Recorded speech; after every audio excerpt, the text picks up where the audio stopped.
Act 4 of Measure for Measure by William Shakespeare. Scene 1. The moated grange at St. Luke's. Enter Mariana and a boy.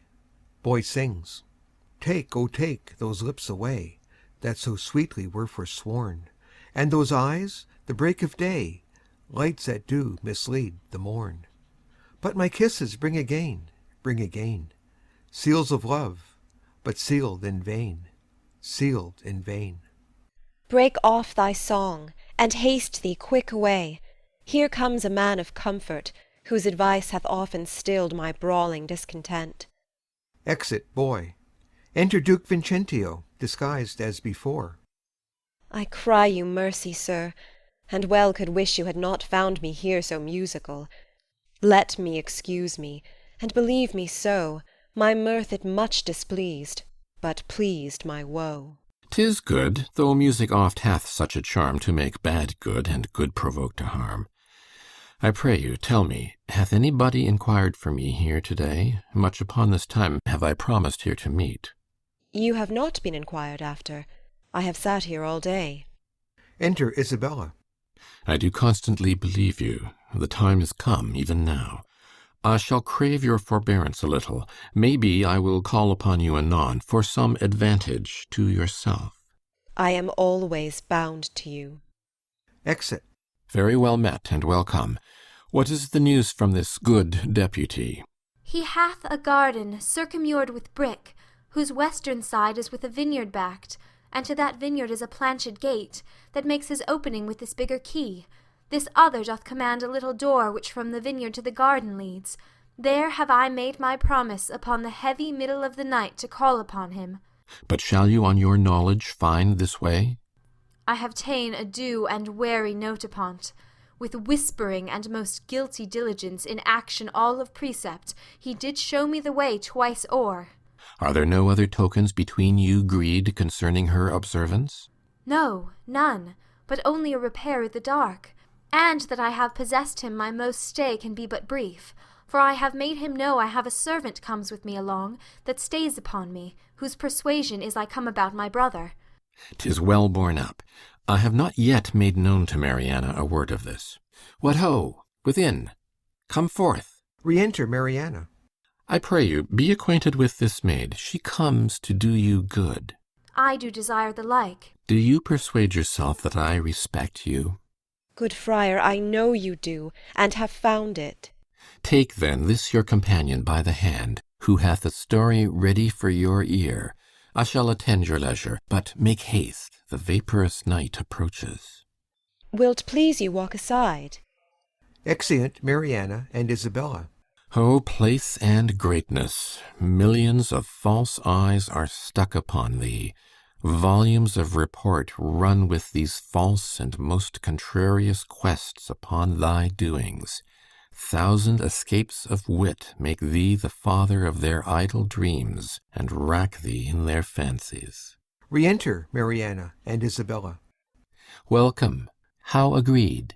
She'll take the enterprise upon her, father, if you advise it. It is not my consent, but my entreaty too. Little have you to say when you depart from him, but soft and low, remember now my brother. Fear me not. Nor, gentle daughter, fear you not at all. He is your husband on a pre-contract. To bring you thus together, 'tis no sin, sith that the justice of your title to him doth flourish the deceit. Come, let us go, our corns to reap, for yet our tithes to sow. Exeunt. Act 4. Scene 2. A room in the prison. Enter Provost and Pompey. Come hither, sirrah. Can you cut off a man's head? If the man be a bachelor, sir, I can. But if he be a married man, he's his wife's head, and I can never cut off a woman's head. Come, sir, leave me your snatches, and yield me a direct answer.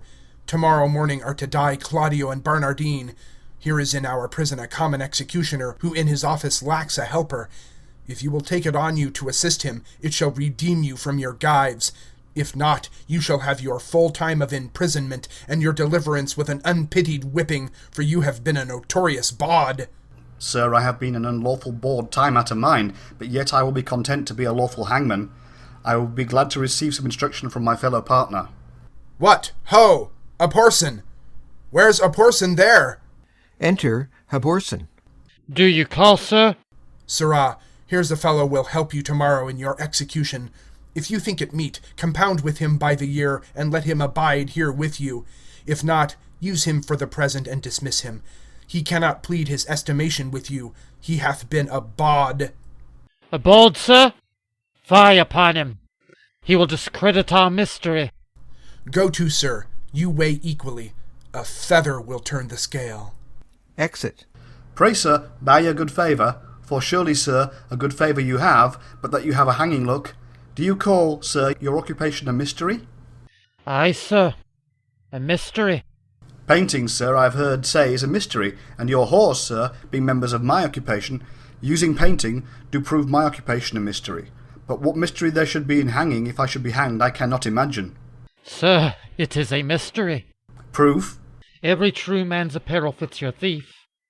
If it be too little for your thief, your true man thinks it big enough.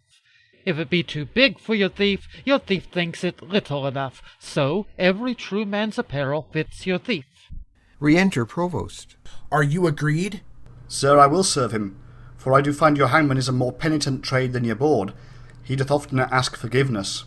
You, sirrah, provide your block and your axe tomorrow, 4 o'clock. Come on, Bald, I once struck thee in my trade. Follow! I do desire to learn, sir, and I hope if you have occasion to use me for your own turn, you shall find me yea. For truly, sir, for your kindness I owe you a good turn. Call hither Bernardine and Claudio. Exeunt Pompey and Haborson. The one has my pity, not a jot the other, being a murderer, though he were my brother. Enter Claudio. Look, here's the warrant, Claudio, for thy death. 'Tis now dead midnight, and by 8 tomorrow thou must be made immortal. Where's Bernardine? As fast locked up in sleep as guiltless labour when it lies starkly in the traveller's bones. He will not wake. What can do good on him? Well, go, prepare yourself. Knocking within. But hark, what noise? Heaven give your spirits comfort. Exit Claudio. By and by, I hope it is some pardon or reprieve for the most gentle Claudio. Enter Duke Vincentio, disguised as before. Welcome, father. The best and wholesomest spirits of the night envelop you, good Provost. Who called here of late? None since the curfew rung. Not Isabel? No. They will then, ere it be long. What comfort is for Claudio? There's some in hope. It is a bitter deputy. Not so, not so. His life is paralleled even with the stroke and line of his great justice. He doth with holy abstinence subdue that in himself, which he spurs on his power to qualify in others. Were he mealed with that which he corrects, then were he tyrannous. But this being so, he's just. Knocking within. Now are they come. Exit Provost. This is a gentle provost, seldom when the steeled jailer is the friend of men. Knocking within. How now, what noise? That spirit's possessed with haste that wounds the unsisting postern with these strokes. Re-enter Provost.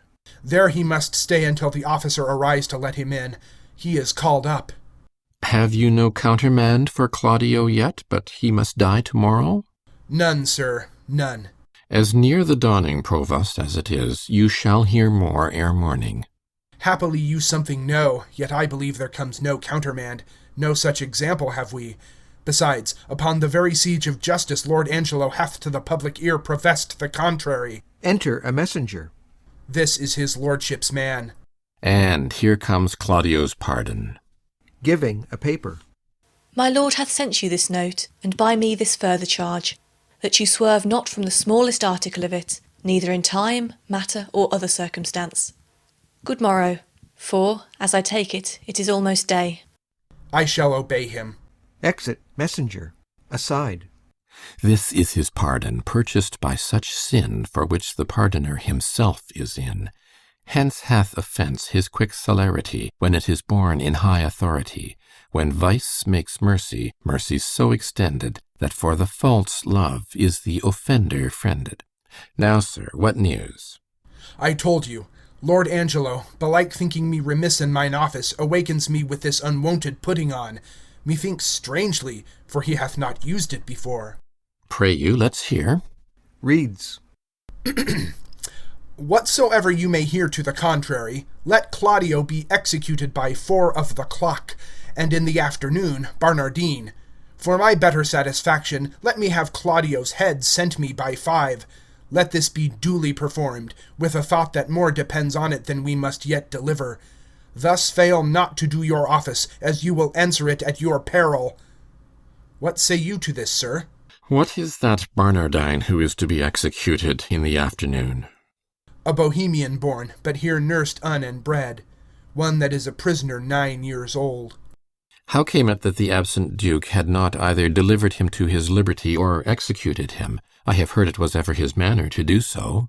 His friends still wrought reprieves for him, and indeed his fact till now in the government of Lord Angelo came not to an undoubtful proof. Is it now apparent? Most manifest, and not denied by himself. Hath he borne himself penitently in prison? How seems he to be touched? A man that apprehends death no more dreadfully but as a drunken sleep, careless, reckless, and fearless of what's past, present, or to come, insensible of mortality, and desperately mortal. He wants advice. He will hear none. He hath evermore had the liberty of the prison. Give him leave to escape hence, he would not. Drunk many times a day, if not many days entirely drunk. We have very oft awaked him, as if to carry him to execution, and showed him a seeming warrant for it. It hath not moved him at all. More of him anon. There is written in your brow, Provost, honesty and constancy. If I read it not truly, my ancient skill beguiles me. But in the boldness of my cunning I will lay myself in hazard. Claudio, whom here you have warrant to execute, is no greater forfeit to the law than Angelo, who hath sentenced him. To make you understand this in a manifested effect, I crave but 4 days' respite, for the which you are to do me both a present and a dangerous courtesy. Pray, sir, in what? In the delaying death. Alack, how may I do it, having the hour limited and an express command under penalty to deliver his head in the view of Angelo? I may make my case as Claudio's, to cross this in the smallest. By the vow of mine order, I warrant you, if my instructions may be your guide, let this Barnardine be this morning executed, and his head borne to Angelo. Angelo hath seen them both, and will discover the favour. Oh, death's a great disguiser, and you may add to it.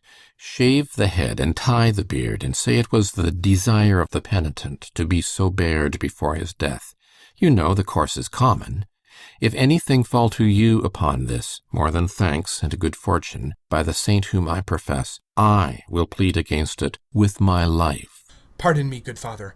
It is against my oath. Were you sworn to the duke or to the deputy? To him and to his substitutes. You will think you have made no offence if the duke avouch the justice of your dealing? But what likelihood is in that? Not a resemblance, but a certainty. Yet, since I see you fearful that neither my coat, integrity, nor persuasion can with ease attempt you, I will go further than I meant, to pluck all fears out of you. Look you, sir, here is the hand and seal of the duke. You know the character, I doubt not, and the signet is not strange to you. I know them both. The contents of this is the return of the duke. You shall anon overread it at your pleasure, where you shall find within these 2 days he will be here. This is a thing that Angelo knows not, for he this very day receives letters of strange tenor, perchance of the duke's death, perchance of entering into some monastery, but, by chance, nothing of what is writ. Look, the unfolding star calls up the shepherd. Put not yourself into amazement how these things should be. All difficulties are but easy when they are known. Call your executioner, and off with Barnardine's head. I will give him a present shrift, and advise him for a better place. Yet you are amazed, but this shall absolutely resolve you. Come away. It is almost clear dawn. Exeunt. Act 4, Scene 3. Another room in the same. Enter Pompey. I am as well acquainted here as I was in our house of profession. One would think it were Mistress Overdone's own house, for here be many of her old customers. First, here's young Master Rash. He's in for a commodity of brown paper and old ginger, 17 pounds, of which he made 5 marks ready money. Marry, then ginger was not much in request, for the old women were all dead. Then is there here one Master Caper, at the suit of Master Threepile the mercer, for some 4 suits of peach-coloured satin, which now peaches him a beggar. Then we have here young Dizzy, and young Master Deepvow, and Master Copperspur, and Master Starvelackey the rapier and dagger man, and young Drop-Air that killed Lusty Pudding, and Master Forthlight the tilter, and brave Master Shooty the great traveller, and Wild Halfcan that stabbed pots, and, I think, 40 more, all great doers in our trade, and they are now for the Lord's sake. Enter a Porson. Sirrah, bring Bernardine hither. Master Barnardine, you must rise and be hanged. Master Barnardine! Wahoo, Bernardine. Within. A pox o' your throats. Who makes that noise there? What are you? Your friend, sir, the hangman. You must be so good, sir, to rise and be put to death. Within. Away, you rogue, away! I am sleepy. Tell him he must awake, and that quickly too. Pray, Master Barnardine, await till you're executed and sleep afterwards.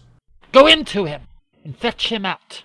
He is coming, sir, he is coming. I hear his straw rustle. Enter Bernardine. Is the axe upon the block, Sirrah? Very ready, sir. How now, Hovorson? What's the news with you? Truly, sir, I would desire you to clap into your prayers, for look you, the warrants come. You rogue, I have been drinking all night. I am not fitted for it. Oh, the better, sir, for he that drinks all night, and is hanged betimes in the morning, may sleep the sounder all the next day. Enter Duke Vincentio, disguised as before. Look you, sir, here comes your ghostly father. Do we jest now, think you? Sir, induced by my charity, and hearing how hastily you are to depart, I am come to advise you, comfort you, and pray with you. Friar, not I. I have been drinking hard all night, and I will have more time to prepare me, or they shall beat out my brains with billets. I will not consent to die this day, that's certain. Oh, sir, you must, and therefore I beseech you look forward on the journey you shall go. I swear I will not die today for any man's persuasion. But hear you. Not a word. If you have anything to say to me, come to my ward, for thence will not I today. Exit. Unfit to live or die, oh gravel heart. After him, fellows, bring him to the block. Exeunt Aborson and Pompey. Re-enter Provost. Now, sir, how do you find the prisoner? A creature unprepared, unmeet for death, and to transport him in the mind he is, were damnable. Here in the prison, father, there died this morning of a cruel fever one Ragozine, a most notorious pirate, a man of Claudio's years, his beard and head just of his colour. What if we do omit this reprobate till he were well inclined, and satisfy the deputy with a visage of Ragozine more like to Claudio? Oh, 'tis an accident that heaven provides. Dispatch it presently. The hour draws on, prefixed by Angelo. See this be done, and sent according to command, whiles I persuade this rude wretch willingly to die. This shall be done, good father, presently. But Barnardine must die this afternoon. And how shall we continue Claudio to save me from the danger that might come if he were known alive? Let this be done. Put them in secret holds, both Barnardine and Claudio. Ere twice the sun hath made his journal greeting to the under generation, you shall find your safety manifested. I am your free dependent. Quick, dispatch, and send the head to Angelo. Exit Provost. Now will I write letters to Angelo. The provost he shall bear them, whose contents shall witness to him I am near at home, and that by great injunctions I am bound to enter publicly. Him I'll desire to meet me at the consecrated fount a league below the city, and from thence, by cold gradation and well-balanced form, we shall proceed with Angelo. Re-enter Provost. Here is the head. I'll carry it myself. Convenient is it. Make a swift return, for I would commune with you of such things that want no ear but yours. I'll make all speed. Exit. Within. Peace ho be here. The tongue of Isabel. She's come to know if yet her brother's pardon be come hither. But I will keep her ignorant of her good, to make her heavenly comforts of despair, when it is least expected. Enter Isabella. Ho, by your leave. Good morning to you, fair and gracious daughter. The better given me by so holy a man. Hath yet the deputy sent my brother's pardon? He hath released him, Isabel, from the world. His head is off, and sent to Angelo. Nay, but it is not so. It is no other. Show your wisdom, daughter, in your close patience. Oh, I will to him and pluck out his eyes.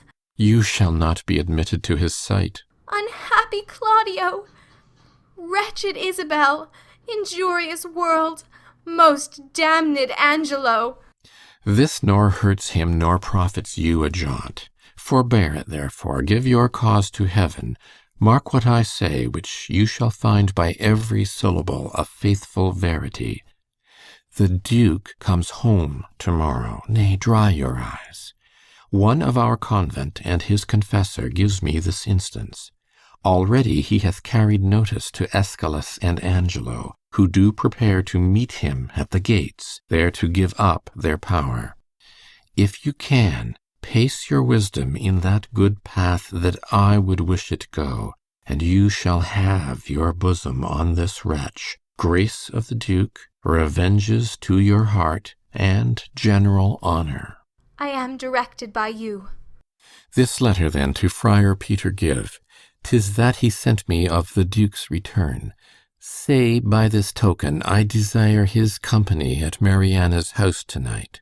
Her cause and yours I'll perfect him withal, and he shall bring you before the Duke, and to the head of Angelo accuse him home and home. For my poor self I am combined by a sacred vow, and shall be absent. Wend you with this letter. Command those fretting waters from your eyes with a light heart. Trust not my holy order if I pervert your course. Who's here?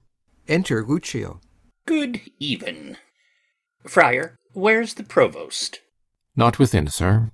Oh, pretty Isabella, I am pale at mine heart to see thine eyes so red.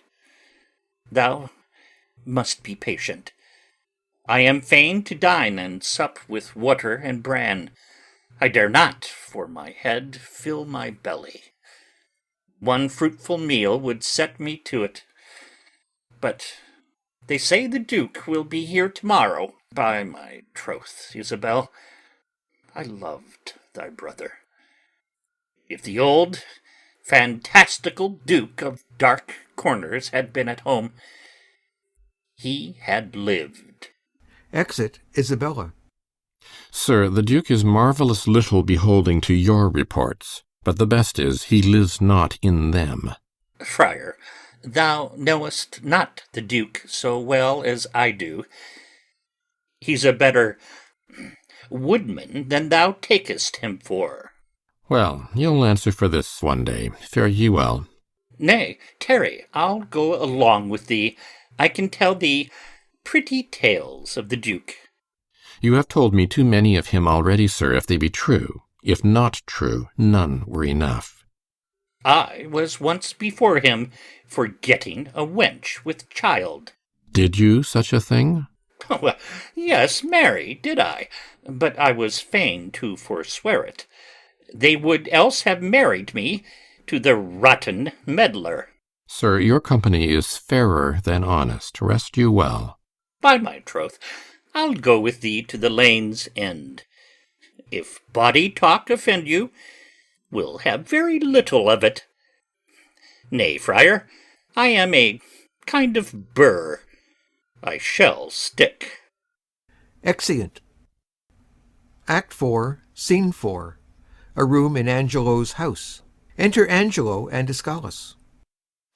Every letter he hath writ hath disvouched other. In most uneven and distracted manner. His actions show much like to madness. Pray heaven his wisdom be not tainted. And why meet him at the gates, and redeliver our authorities there? I guess not. And why should we proclaim it in an hour before his entering, that if any crave redress of injustice, they should exhibit their petitions in the street? He shows his reason for that, to have a dispatch of complaints, and to deliver us from devices hereafter, which shall then have no power to stand against us. Well, I beseech you, let it be proclaimed betimes in the morn. I'll call you at your house. Give notice to such men of sort and suit as are to meet him. I shall, sir. Fare you well. Good night. Exit Escalus. This deed unshapes me quite, makes me unpregnant and dull to all proceedings. A deflowered maid, and by an eminent body that enforced the law against it? But that her tender shame will not proclaim against her maiden loss, how might she tongue me? Yet reason dares her no, for my authority bears of a credent bulk that no particular scandal once can touch, but it confounds the breather. He should have lived. Save that riotous youth with dangerous sense might in the times to come have ta'en revenge by so receiving a dishonoured life with ransom of such shame. Would yet he had lived! Alack, when once our grace we have forgot, nothing goes right. We would, and we would not. Exit. Act 4, Scene 5. Fields without the town. Enter Duke Vincentio in his own habit, and Friar Peter. These letters at fit time deliver me. Giving letters. The provost knows our purpose and our plot. The matter being afoot, keep your instruction, and hold you ever to our special drift. Though sometimes you do blench from this to that, as cause doth minister. Go call at Flavius' house, and tell him where I stay. Give the like notice to Valentinus, Roland, and to Crassus, and bid them bring the trumpets to the gate. But send me Flavius first. It shall be speeded well. Exit. Enter Varius. I thank thee, Varius. Thou hast made good haste. Come, we will walk. There's other of our friends will greet us here anon, my gentle Varius. Exeunt. Act 4, Scene 6. Street near the city gate. Enter Isabella and Mariana. To speak so indirectly I am loath. I would say the truth, but to accuse him so, that is your part. Yet I am advised to do it, he says, to veil full purpose. Be ruled by him. Besides, he tells me that, if peradventure he speak against me on the adverse side, I should not think it strange, for 'tis a physic that's bitter to sweet end. Enter Friar Peter. I would Friar Peter. Oh, peace, the friar is come. Come, I have found you out a stand most fit, where you may have such vantage on the Duke. He shall not pass you. Twice have the trumpet sounded. The generous and gravest citizens have hent the gates, and very near upon the Duke is entering. Therefore, hence, away! Exeunt. End of Act 4.